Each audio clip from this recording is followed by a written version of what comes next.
tu l'as pris ta photo là?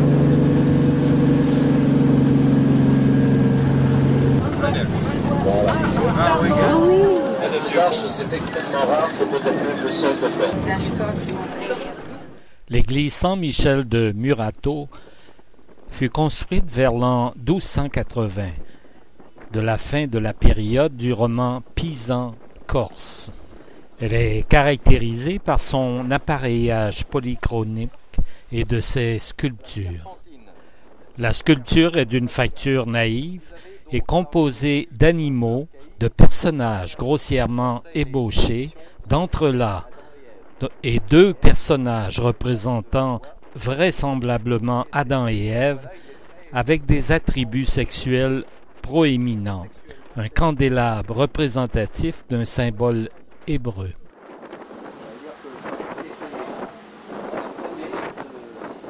Catholique et païen, il n'y a aucun doute. En ce qui concerne même le... Alors regardez le tour des colonnes. Je vous ai expliqué, quand on était dans la cathédrale de Calvi, quand il y a la procession qui s'appelle la Granitola.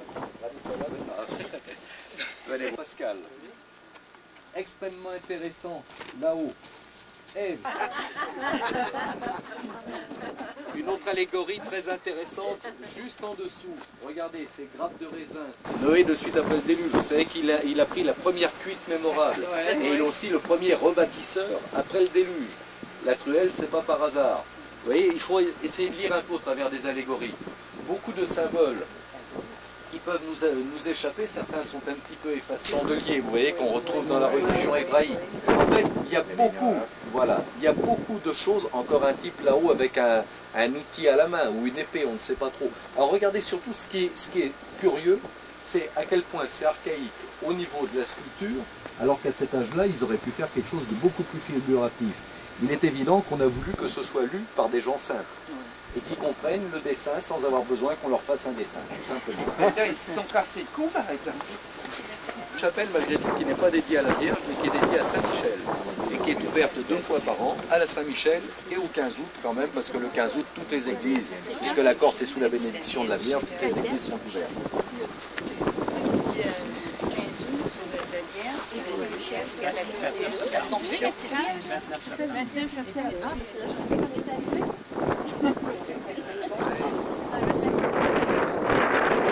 C'est Janus en fait, hein, dans les traditions anciennes. Donc il y a toute une allégorie ici, d'après ce qu'on en dit d'autres encore intéressant. Regardez encore quelque chose d'extrêmement intéressant.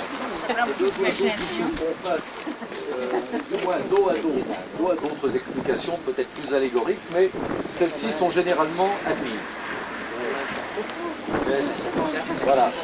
Tout ce tressage-là, c'est un peu le symbole de l'univers, en fin de compte, de l'universalité. Vous savez que quand on veut symboliser l'univers, l'infini, c'est quelque chose comme ça qui ressemble au 8, mais avec un point qui vient là et un point qui vient là.